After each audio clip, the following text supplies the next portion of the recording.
If you don't know where your people are at any one time, there's a problem. It's a big job to try and keep on top of everything that's happening right now.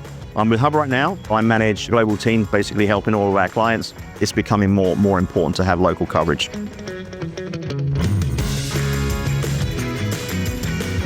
Hello, my name is Jason Reichl, and you're listening to Risk Management Brick by Brick.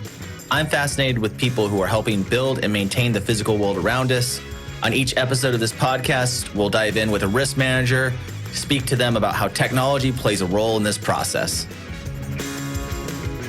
Welcome, Will, to Brick by Brick. I'm really excited to have you. I've been looking forward to this. Why don't you give a little bit about your background? I know it's not a straight line to get into insurance. Absolutely, yes. Well, funny story. So I guess let's start at the very beginning. I was born in Argentina to an English mother, Italian father. And when we were 10 years old, we moved back to the UK, where I spent most of my time. And then 10 years ago, we moved over to the United States. Long story short, I was always destined to be in insurance and in global risk, I guess, just because of my background, the several languages that I spoke. Back then, unlike now, where we have like risk management courses that you can get to, which is fantastic, which is great for the younger people. We didn't have that avenue open to us. You kind of like just fell into insurance. Yes, right. So I fell into insurance and they said, oh, great, you speak a few languages. Fantastic. We're going to put you in the global team then. Yeah. That's as scientific as it got back then. Yeah. But I haven't looked back then since. Is obviously, the best decision I've ever made, and it's been fantastic. And today you're with Hub, correct? I'm with Hub right now. So I'm the Global Risk Solutions Practice Leader for Hub.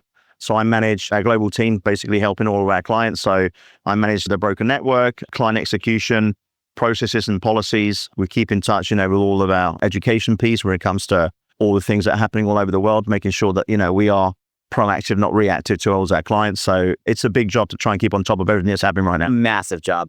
So you were giving a talk called Protect and Swerve. Can you unpack what that means in the context of global risk today? What does that mean? Absolutely. Global, as I said, is very fluid. So what may be good right now may not be in 2, 3, 4 months or even a year's time, right? So it's a constant evolution of clients' processes, clients' risk management philosophies, and obviously clients' policies. You need to understand your client, know what your client does, not only obviously in the US for US-based risks, but also what's happening all around the world, because their business operations could be challenged differently depending on where they are. So it's making sure that you have that fluidity, you're able to obviously protect your clients fully with emerging risks. And then obviously the swerve part, which is obviously sometimes you have to change direction, and like what's policy is fit one time may not be, in a few months' time. So you have to kind of like be able to swerve. So really, to call to arms, that you have to not do business as normal. Things are shifting. So what are some of those major global risks that are shifting? I think most of our clients right now, obviously geopolitical risk is the biggest topic, always has been for a while. I think it was in the Insurance Journal late last year, 30% of business leaders consider that to be their biggest risk. I think that's still the case. Cybersecurity is still a massive problem as well. So we need to make sure that, we have right policies in place for our clients. The way that we probably cover cyber is starting to change now, whereas before it was very much a situation of like, well, we cover it from the US and like we'll cover the whole world. Individual policies in certain countries now for higher risks are starting to emerge there. It's important that, you have those local policies in place. As much as it is cheap enough to have that covered on a non-admitted basis, it's becoming more important to have local coverage. It seems to be that in insurance, we come out with a new product, we do a blanket on it, and then in order to diverse that risk profile, we then start to go hyper-specific. It's interesting to see that in cyber. I've been looking at that. What is the catalyst? Is it the local laws are shifting that? How hard they go after criminals? So it's more risky in these environments? What's driving that? I think it's a number of things. Those very good points. Those definitely are a factor. It's also the size of the company, the actual industry that the guys are in as well. It's just basically on your risk profile. But a lot of it is to do with, like you said, making sure that if a risk happens, how good are your systems? And I think as we start to do more ERM studies and stress test businesses, that's where the area of most vulnerability is, and it's making sure that maybe not only if you have a global company, make sure that you maybe have different silos and not have servers all in one country, so just basically break up the risk. Has AI gotten up to the global scale where you are concerned about that as a global risk? It's starting to become a factor for sure. Let's use driverless vehicles, for example, right? So automotive manufacturers' biggest risk was always automotive liability, right? Physical risk.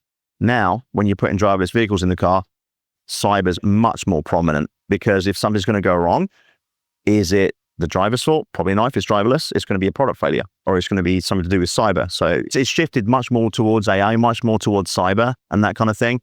And the way that you look at your product for those particular vehicles is not just basically the physical car now, it's actually the product that's in there is probably more important. Let me ask you a question that you might if you had a customer, you have a global risk manager, they are perfect for the risks that a history of the company, and now all these emerging risks. Do you think you should diversify your team with people who are more familiar with? Because like the big question I always get is, 10 years ago, I was a risk manager in construction or something, even a global scale. I didn't have to think about all this stuff. How am I supposed to be the one that can manage all this risk? Do you think more companies should put more revenue, more capital into their risk team and to elevate that? Or So that's a very good point. Obviously, we can't answer that question because I think it's down to the individual company's risk tolerance for a start, I guess, want and need to spend money in that area. But I guess that's where obviously our brokers come in. So we have specialists just all over the world and all industries as well. So I work very closely with our head of property, our head of cyber, our head of D&O. So we work together. So they have the knowledge and expertise in that particular product.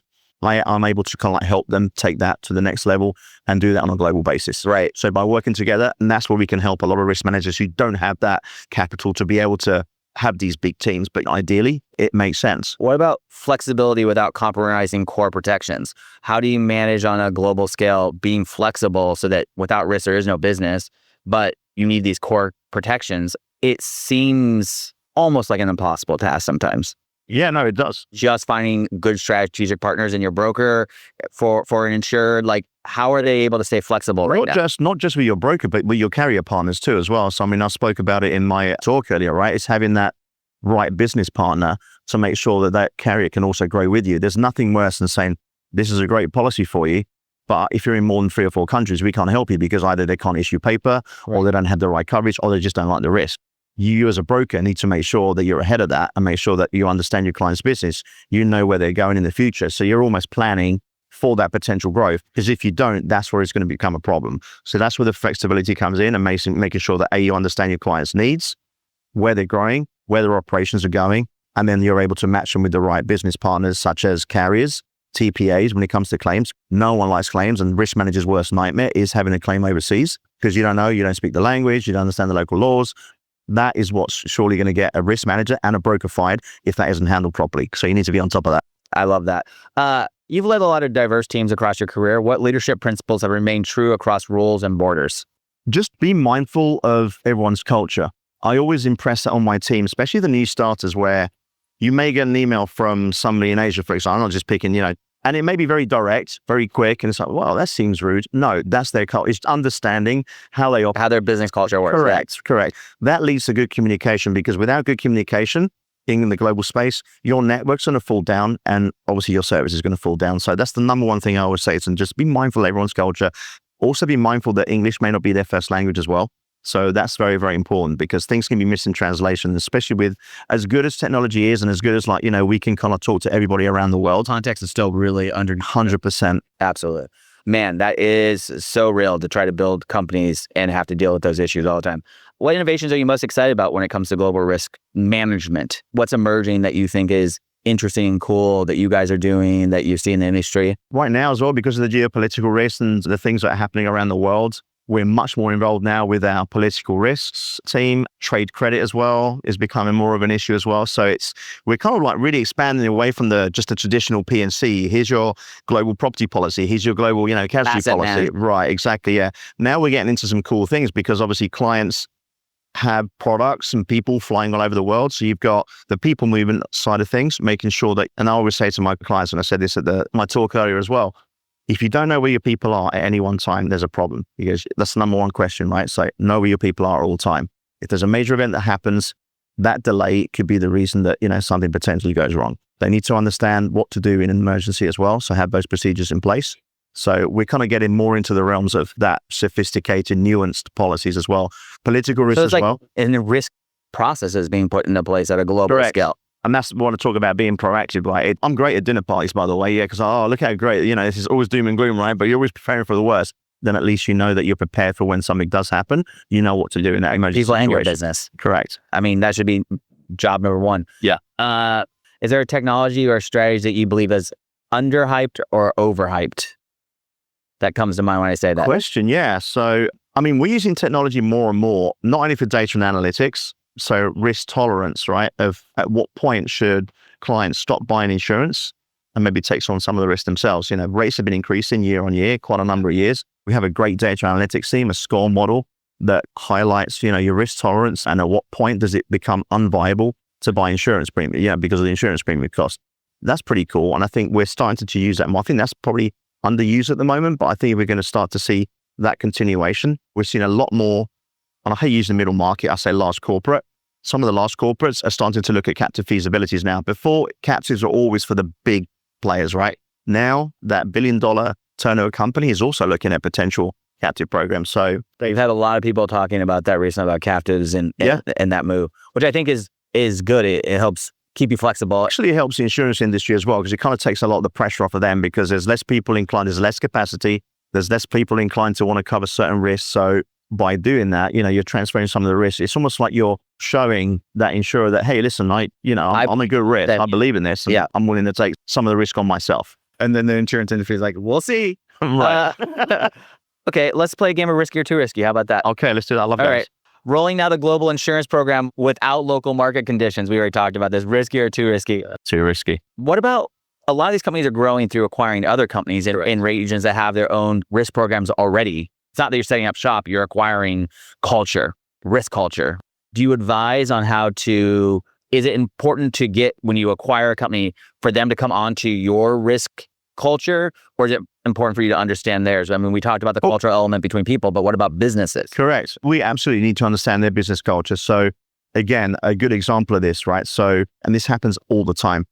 And this is about the different buying cultures and the risk tolerances in different parts of the world. In the US, we like big deductibles. Like we're saying, we'll take a big deductible, big chunk of deductible, right? Because we're just talking about potential captives, right? You do that with your Asian company, they like to buy the most almost ground up insurance. If you do that, that's going to basically freak them out. They're going to be pretty stressed out if you come to them and just say, you've got a global program, you're going to be part of our global program, your deductible is $1 million. So what we do in order to, with obviously the risk managers, what we suggest is we have local infield policies. So, so the global program's only going to cover risks above 1 million. Not a problem, fine. That's the way that the program's designed. That's the way the risk manager wants it. However, in Asia, sometimes their contracts specifically state deductible must not be bigger than $10,000 because that's how they're used to doing it, right? So we buy what we call local infield policies, almost like ground up. Maybe there's a small deductible all the way up to the $1 million. So that gives them that comfort level. So they've got a local policy in place there. And then obviously you've got the large deductible. Recommend having risk managers or risk analysts at those points as well? Or can you manage everything from a global perspective? We can manage it from a global perspective. And obviously we will link in with our local network and just say, hey, we need a local infield policy. We need it up to 1 million. Yeah. Our global program's this, and then our global program will sit above that local infield policy. So there's no gap. So let's just say there's a claim for 2 million. First million is paid by the local infield policy, then we pick up the rest. It's so amazing how much business culture drives this. I'm a technologist. I live in San Francisco, worked at many, many tech companies, global tech companies. And you go to Europe and to think, you have how much debt or how much VC money did you take? Yet all of Europe is running on basically building the companies from the ground up. So their tolerance are very different, right? They don't have that money sitting there for that rapid growth and other things like that. It's just so interesting how, as we globalize, we have to relearn how this new business model is going to work. And it's just a fascinating topic for me. I could talk about it for hours. Assuming this works in waiting for an incident to test your multinational claim process.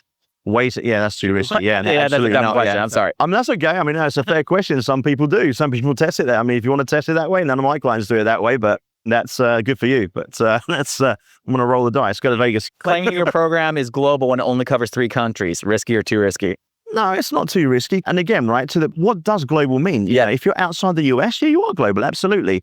And I don't like to bucket that because you can still be a complex and large client, but only have locations in 2 or 3 countries. Doesn't make you less of a large client. It really doesn't. That's not the way we look at it. We look at the risk. If you're outside the US, factors. Correct. I love that. Piece of advice you would give someone entering into the industry? It's the best industry. I kind of fell into it by accident. I'll tell you another funny story.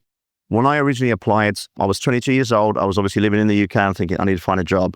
I actually thought, and back then it was just newspaper articles. It wasn't online or anything like that. So there was kind of like a misprint in the paper. I thought I was applying to a company called Maersk, the shipping company. Maersk. Yes, great.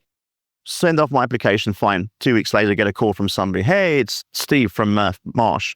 I don't know who you are. Yeah.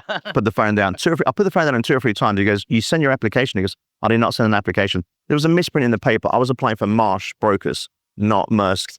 Yeah. So I fell You into could have been in insurance that way. logistics that way. Right, exactly. I thought I was getting into logistics. I went into insurance. But honestly, it's a really cool industry. I know people don't look at it that way, but it's... I think that's an incorrect way to look at it. It's basically almost recession proof. COVID proved that. I'd never been as busy as I had been during that COVID time, trying to help get claims paid for my clients, trying to claw premiums back from my clients. It's one of those industries that they need us. Yeah. They don't know they need us until something's gone wrong, but we're there for them when it does. Thank you for building the global brick by brick. I love being a part of this industry because I really like that we build the built world, and that feels good to be contributing to it. So thank you very much, Will. I appreciate it. I appreciate it. Thank you, man. Risk Management Brick by Brick is brought to you by TrustLayer. Find out how TrustLayer manages risk so that the people can build the physical world around us. Head over to trustlayer.io, and then make sure to subscribe to Risk Management Brick by Brick on Apple Podcasts, Spotify, or wherever you get your podcasts. On behalf of the TrustLayer team, thank you for listening.